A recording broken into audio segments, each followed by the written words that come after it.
আমার মায়েদিকে বলছে অনুরোধ করে, আজকে শুনেলেন বেঈমান কাফেররা কিভাবে আমাদের ব্রেনগুলোকে দখল করেছে। নবীজি সাল্লাল্লাহু আলাইহি সাল্লাম বলেছেন হাদিস, যে বাড়িতে মেয়ে পয়দা হয় সেই বাড়িতে আল্লাহর রহমত বর্ষিত হয়।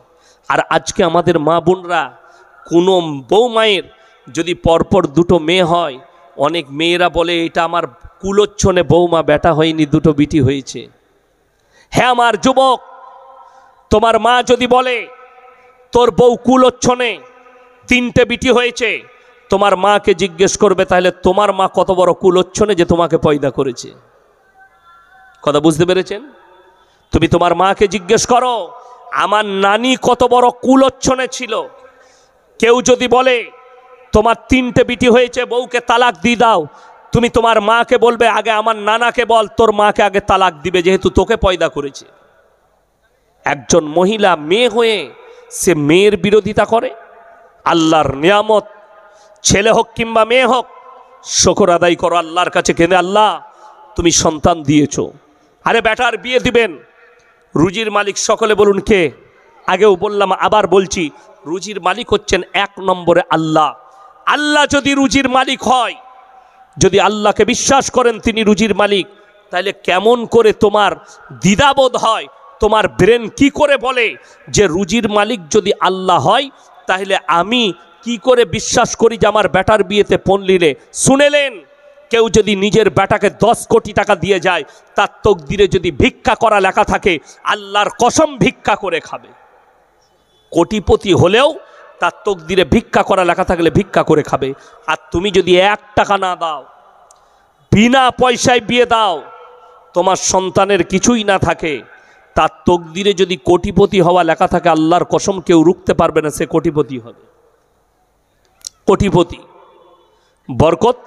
শুনেলেন, যে পুরুষরাই বিয়ে করে, যুবকরা, আপনার ঘরে যে বিবি আসছে সে নিজের রুজি মেপে নিয়ে আসছে, এটা মাথায় রাখবেন।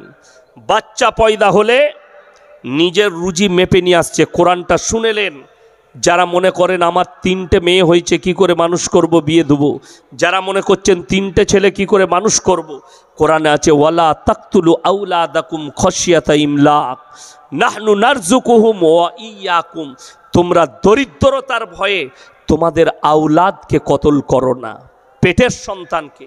আপনি ভেবে দেখুন, বর্তমান সময়ে বেঈমান কাফেররা অস্ত্র বার করেছে যে মুসলমান মেয়েদের ইজ্জতের হানি করো। কিভাবে? 100টা প্রেগনেন্ট মেয়ের মধ্যে 98টা সিজার করে বাচ্চা। ঠিক বললাম না ভুল বললাম? 98টা। ডাক্তারের পরামর্শ, আপনি যান কৃষ্ণনগরে, বর্ধমানে, কলকাতায়, বড় বড় ডাক্তাররা পরামর্শ দিচ্ছে, এই যুগটা মডেলিংয়ের যুগ, সায়েন্সের যুগ, আধুনিক যুগ। বাচ্চা সুরক্ষিত তাকে পেট ফেরে নিয়ে নিই, পেট ফেরে তোলা হয়, মা সুস্থ থাকে। আপনাকে চ্যালেঞ্জ ছুড়ে বলছি, এই আমরা মানুষ, আমরা যদি আধুনিক যুগে আছি, এখনকার ছাগল গরুরা কোথায় আছে? পুরনো যুগে না আধুনিক যুগে? তারাও তো সায়েন্সের যুগে আছে। আচ্ছা শুনেছেন কোনো গরুর বাচ্চা হচ্ছে না, সিজার করতে হয়েছে? কোনো পাঁঠা ছাগলকে সিজার করতে হয়েছে? শুয়োরের 10টা করে ছানা হয়, সিজার করতে হয় না। একটা মেয়ে একটা বাচ্চা পয়দা করবে, বলছে সিজার করতে হবে। সেই ডাক্তারকে জিজ্ঞেস করুন, ধোঁকা ছাড়া আর কিছুই নয়। মুসলমান, তোমার ইমান নিয়ে খেলা হবে কিয়ামতের পূর্বে। মুসান্নাব ইবনে আবু শাইবার হাদিস। আপনারা কি মনে করছেন এত যুদ্ধ দেখছেন পৃথিবীতে, ইসলাম মিটে যাবে? ইসলামকে কেউ মিটিয়ে দিবে? আল্লাহর কসম করে বলছি, কিয়ামতের সকাল পর্যন্ত ইসলাম মিটবে না। এটা আল্লাহর ওয়াদা। ফালান তাজিদ লি সুন্নাতিল্লাহি তাবদীলা। কিয়ামত পর্যন্ত আমার বিধানের একটা জের জবরকে মিটাবার ক্ষমতা পৃথিবীর কোনো শক্তির নেই। ইসলাম তো অনেক দূরের কথা। এরপর চলুন সামান্যভাবে বুঝিয়ে দিই। আপনারা মনে করেছেন মিডল ইস্টে চিঙ্গারি লেগেছে, ওই চিঙ্গারিতে গোটা পৃথিবী জড়িয়ে যাবে। তৃতীয় বিশ্বযুদ্ধ হবে। রাসূলের হাদিস, খোরাসান থেকে এমন একটা দল বের হবে, যোদ্ধা, তারাই হবে ইমাম মেহেদির সৈন্য।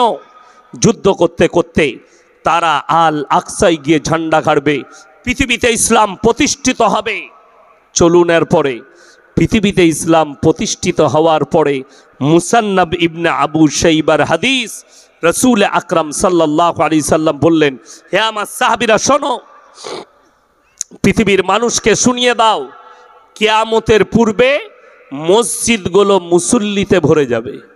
জোরে বলুন না সুবহানাল্লাহ। কিয়ামতের পূর্বে মসজিদগুলো মুসল্লিতে ভরে যাবে। নবীজি ইতস্ত বোধ করলেন। সাহাবীরা বললেন, ইয়া রাসূল আল্লাহ, আপনি ইতস্ত বোধ করলেন? নবীজি বললেন, শোনো, কিয়ামতের পূর্বে মসজিদগুলো তো ভরে যাবে মুসল্লিতে, কিন্তু তারা হবে সুদখোর মুসল্লি, তাদের মধ্যে ইমানদার আর খুঁজে পাওয়া যাবে না। মুসান্নাব ইবনে আবু শাইবার হাদিস। সাহাবীরা কাঁদলেন। আমার ভাই, প্রত্যেকটা ভাই নিয়ত করুন, হালালের ওপরে চলবো। জোরে বলুন ইনশাল্লাহ। হারাম থেকে নিজেদিকে বাঁচাবো, হারাম কাজ থেকে নিজেদিকে সরিয়ে নিয়ে আসবো, হকের ওপরে টিকে থাকুন। ফ্যামিলিতে শুনেলেন, যারা 5 ওয়াক্তের নামাজি হবে, মৃত্যুকাল পর্যন্ত তার কাছে রুজিতে আল্লাহ কমি দিবেন না। তোমার পরিবারকে বলো নামাজের জন্যে। তোমার ছেলে 7 বৎসর বয়স হলে নামাজের তাকিদ দেন, 8 বৎসর বয়স হলে নামাজের তাকিদ দেন।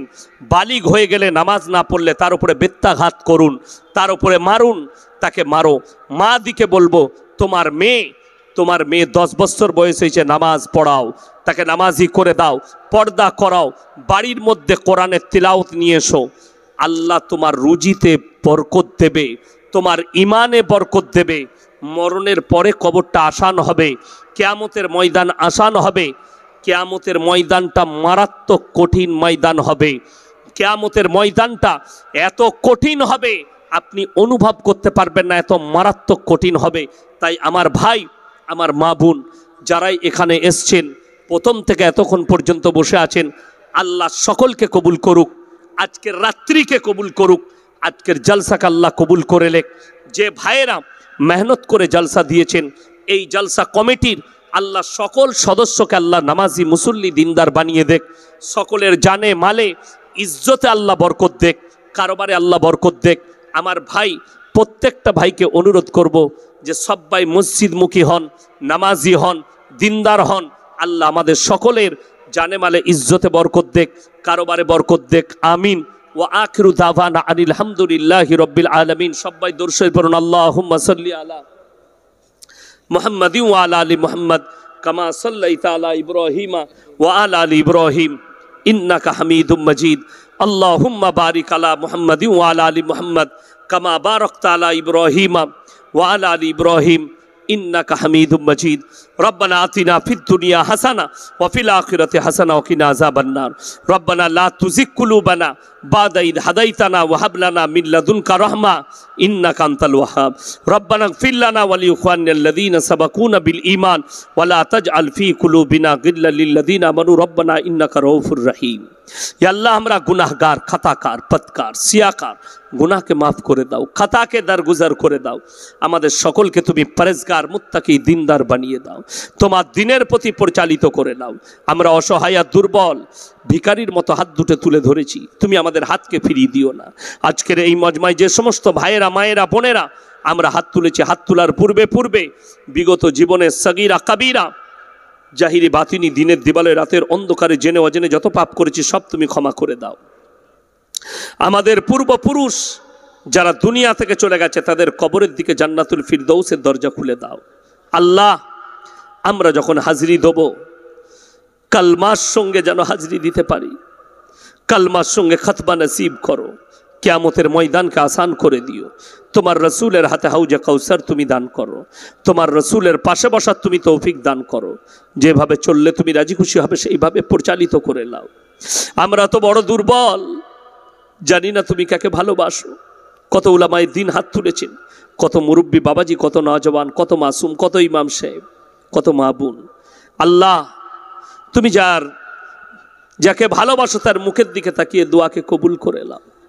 যে ভাইয়েরা মেহনত করে জলসা দিয়েছে, আল্লাহ তুমি এই পুরো জলসা কমিটিকে দিনের জন্য কবুল করে নাও। আল্লাহ, ইনাদের জানে মালে, ইজ্জতে, কারোবারে, ব্যবসা বাণিজ্য, রুজি রোজগারে বরকত দাও। আল্লাহ, সমস্ত রকমের হারাম কাজ থেকে তুমি আমাদেরকে হেফাজত করো, হালালের দিকে তুমি নিয়ে যাও। আল্লাহ, যত রকমের বুড়াই আছে হেফাজত করো, যত রকমের ভালাই আছে তুমি দান করো। যেভাবে চললে তুমি রাজি খুশি হবে সেইভাবে পরিচালিত করে নাও। ফিতনার ফিতনা থেকে, হাসিদিনের হাসাদ থেকে তুমি হেফাজত করো। আল্লাহ তুমি আমাদের এই টুটি ফুটি দোয়াকে হুজুর পাক সাল্লাল্লাহু আলাইহি সাল্লামের সাদকে তুমি কবুল করে নাও। রব্বানা হাবলানা মিন আজওয়াজিনা ওয়া যুররিয়াতিনা কুররাতা আয়ুন ওয়াজআলনা লিল মুত্তাকিনা ইমামা। রব্বানা ওয়ালা তুহাম্মিলনা মা লা তাকাত লানা বিহি ওয়াফু আন্না ওয়াগফির লানা ওয়ারহামনা আনতা মাওলানা ফানসুরনা আলাল কওমিল কাফিরিন। ওয়া সাল্লাল্লাহু